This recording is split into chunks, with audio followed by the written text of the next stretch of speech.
Trump tower के जरिए Trump और उनके परिवार ने भारत में अपना बिजनेस साल 2014 में बढ़ाया था, जब पीएम मोदी प्रधानमंत्री बने।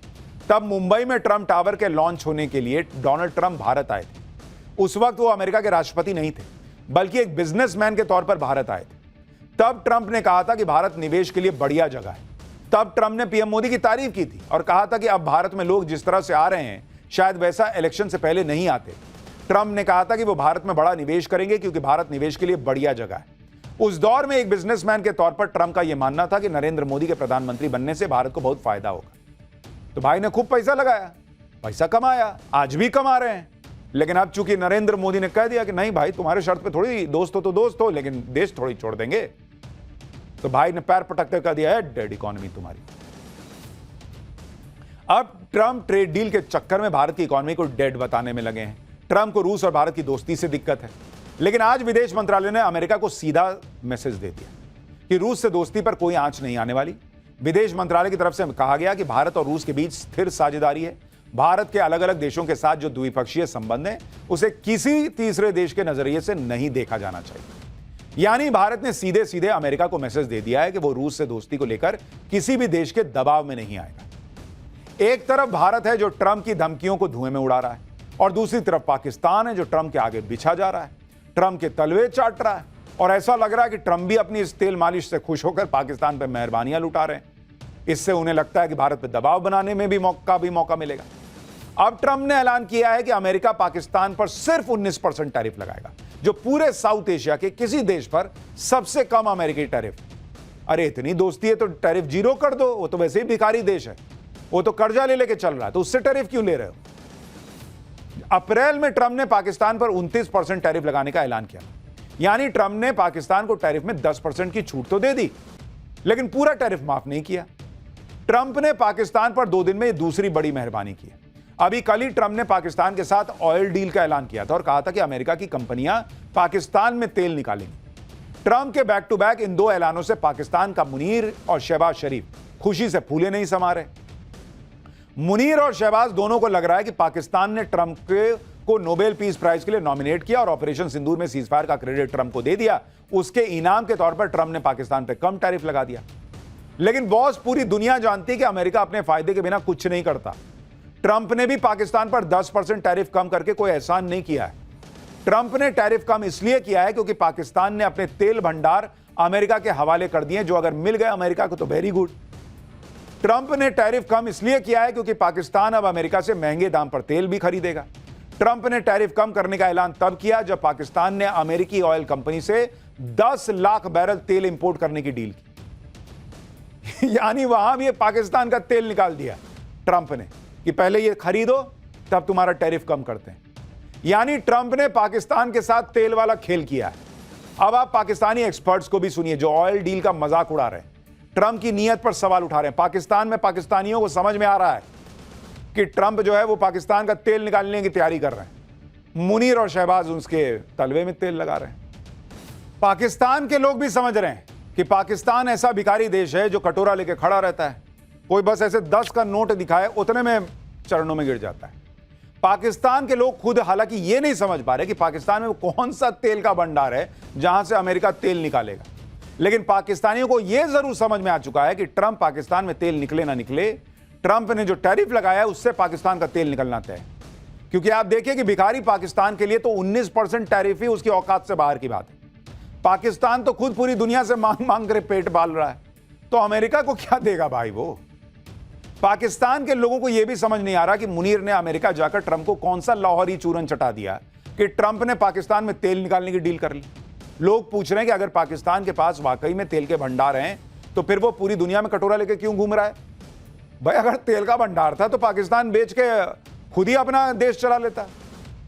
अगर पाकिस्तान के पास तेल का जखीरा है तो क्या पाकिस्तान को भीख मांगने का शौक है क्या? अगर पाकिस्तान के पास इतने ही तेल के भंडार पड़े हैं तो चीन को क्यों नहीं दे दिए? पाकिस्तान के पास अगर इतना ही तेल है तो फिर वो 85% तेल आयात क्यों कर रहा है? यानी इस वक्त डोनाल्ड ट्रंप बच्चे की तरह व्यवहार कर रहे हैं, उस बच्चे की तरह कि अच्छा तुमने मुझे ये नहीं दिया तो मैं जा रहा हूं, उससे दोस्ती कर लूंगा, मैं उसका दोस्त, तुम्हारा दोस्त नहीं हूं, अब हम दोनों क्रिकेट खेलेंगे। बैट है ये नहीं, क्रिकेट क्या खेलोगे? हमने आपको कल भी दिखाया था कि पाकिस्तान में मीम शेयर किए जा रहे हैं, तेल की बड़ी बड़ी कड़ाइयों को पाकिस्तान का तेल भंडार बताया जा रहा है, क्योंकि पाकिस्तान दावा तो विशाल तेल भंडार होने का करता है, लेकिन उसके दावे का कोई प्रत्यक्ष सबूत ही नहीं है और पाकिस्तान में किसी बड़े तेल भंडार की कोई पुष्टि नहीं हुई। रिपोर्ट्स के मुताबिक पाकिस्तान के पास सिर्फ करीब 35 करोड़ बैरल तेल के भंडार हैं, जो पूरी दुनिया में तेल के भंडार का मात्र 0.021% है। पाकिस्तान के पास जितना तेल है, अगर उसे पूरा भी निकाल लिया जाए तो भी सिर्फ 2 साल का काम चल पाएगा वहां।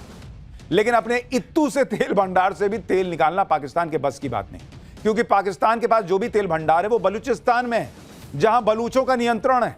साल 2024 में पाकिस्तानी अखबार डॉन की रिपोर्ट में खुलासा हुआ था कि पाकिस्तान में तेल इंडस्ट्री की बड़ी कंपनियां जैसे टोटल, शेल और एनी किसी न किसी बहाने पाकिस्तान से बाहर निकल गई हैं, क्योंकि बलूचिस्तान में मौजूदा तेल भंडारों और रिफाइनरीज की सुरक्षा एक बड़ी चिंता बनी हुई है। पाकिस्तान के एक्सपर्ट्स भी समझ रहे हैं कि ट्रंप ने भी पाकिस्तान से ऑयल डील पाकिस्तान में तेल निकालने के लिए नहीं की है। दरअसल ट्रंप की नजर पाकिस्तान के तेल भंडारों पर तो है नहीं। ट्रंप को पता है कि पाकिस्तान में तेल का कोई बहुत अद्भुत भंडार नहीं है। उसकी नजर है रेयर अर्थ मटेरियल्स के भंडार पर, जो आज के दौर में तेल से ज्यादा कीमती है। अमेरिका ने पाकिस्तान से ऑयल डील की है इसलिए ताकि उसे बलूचिस्तान तक पहुंच मिल जाए, जहां रेयर अर्थ मटेरियल्स भरे पड़े। बलूचिस्तान में 500 लाख करोड़ रुपए कीमत के रेयर अर्थ मटेरियल का भंडार है, जिनमें डिस्प्रोसियम, टर्बियम और यट्रियम जैसे रेयर अर्थ मटेरियल भी है, जिनका इस्तेमाल इलेक्ट्रॉनिक्स, ग्रीन एनर्जी और इलेक्ट्रिक वाहनों में होता है।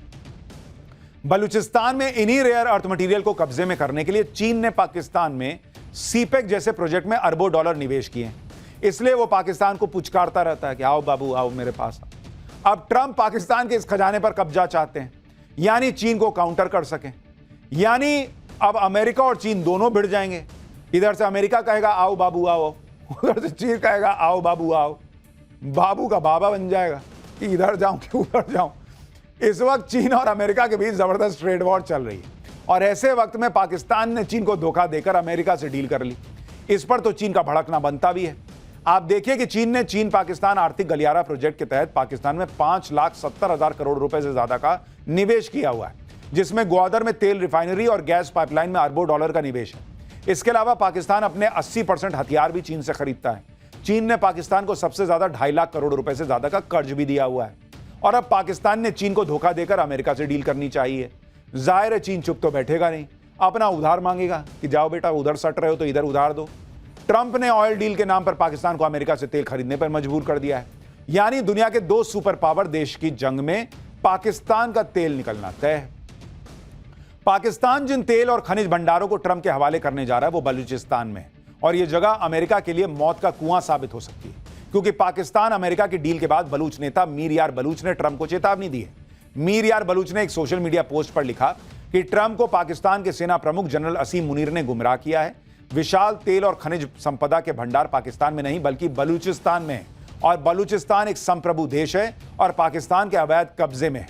बलूचिस्तान कभी अपने रेयर अर्थ मटेरियल्स के भंडार का दोहन करने की अनुमति नहीं देगा। अगर बलूचिस्तान की संप्रभुता को नुकसान पहुंचाने की कोशिश की गई तो गंभीर परिणाम भुगतने होंगे। यानी अभी अमेरिका घुसा भी नहीं है और बलूचों ने बड़ी चेतावनी दे दी है। बलूच विद्रोहियों ने चीन के विरोध में बलूचिस्तान के अंदर सीपेक प्रोजेक्ट्स पर कई हमले पहले ही किए हैं।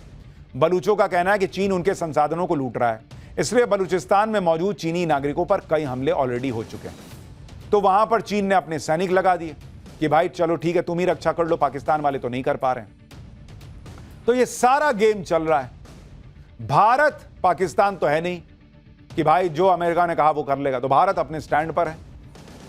अमेरिका अभी हफ्ते भर के लिए पीछे खसका है, देखिए आगे क्या होता है, और पाकिस्तान का तो जो होगा सो होगा। लेकिन पाठशाला में अब अगला बड़ा महत्वपूर्ण चैप्टर, आरएसएस प्रमुख मोहन भागवत से लेकर योगी आदित्यनाथ तक सबको जेल में डाल देने वाली कांग्रेसी साजिश का क्या खुलासा हुआ है। हिंदू आतंकवाद के जरिए निशाने पर आरएसएस संघ से कौन सा खतरा जिसके लिए कांग्रेस राज में यह भयानक खेल हुआ, अब आपको उसके बारे में बताता हूं। भगवा आतंकवाद की जो थ्योरी कांग्रेस के राज में बनाई गई थी, एक एक करके उसकी सारी पोल पट्टी खुल रही। कल कोर्ट में मुहर लगाई गई कि कोई हिंदू आतंकवादी नहीं हुए और मालेगांव ब्लास्ट के आरोपी बाइज्जत बरी हो गए। इसी के साथ वो लोग भी एक्सपोज हुए थे जिन लोगों ने कांग्रेस के राज में भगवा आतंकवाद और हिंदू आतंक जैसे शब्द बनाकर पूरे हिंदू समाज को टारगेट किया। लेकिन मकसद सिर्फ ये नहीं था कि हिंदुओं को आतंकवादी साबित कर दे, मकसद यह भी था कि आरएसएस को निशाना बनाया जाए, मोहन भागवत को उठा के जेल में डाल दिया जाए, योगी आदित्यनाथ को टारगेट किया जाए। मोहन भागवत को जेल में डालने की साजिश हुई थी। और यह सब कैसे हो रहा था, किसने यह बड़ा खुलासा किया है, यह आज आपको पूरे विस्तार से बताऊंगा। क्यों ये लोग आरएसएस को बार बार टारगेट कर रहे थे, यह भी आज आपको बताऊंगा। लेकिन पहले इस बेनकाब हुई साजिश का एक ट्रेलर देख लीजिए।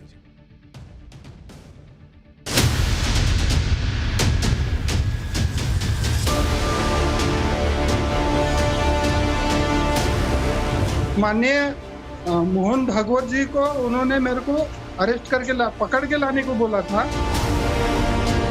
उन पर दबाव डाला गया था या अब दबाव डाला जा रहा है? कसीदे में था एटीएस के, तो योगी जी का नाम लिया गया, भागवत जी का नाम लिया गया। गांधी परिवार का एक ये एजेंडा था। संघ को समझना इतना सरल नहीं है। भगवा आतंक की थ्योरी को कल कोर्ट ने खारिज कर दिया।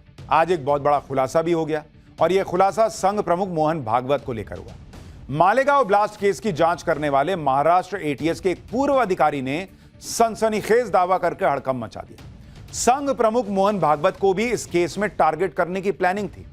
एटीएस के पूर्व अधिकारी महबूब मुजावर ने क्या दावे और खुलासे किए, आप खुद सुनिए कि कैसे उस समय यूपीए सरकार में हिंदू आतंकवाद, भगवा आतंकवाद ही छोड़िए, पूरे आरएसएस को टारगेट करने का प्लान था कि मोहन भागवत को उठा के जेल में डाल दो। सुनिए पूर्व एटीएस अधिकारी महबूब मुजावर को।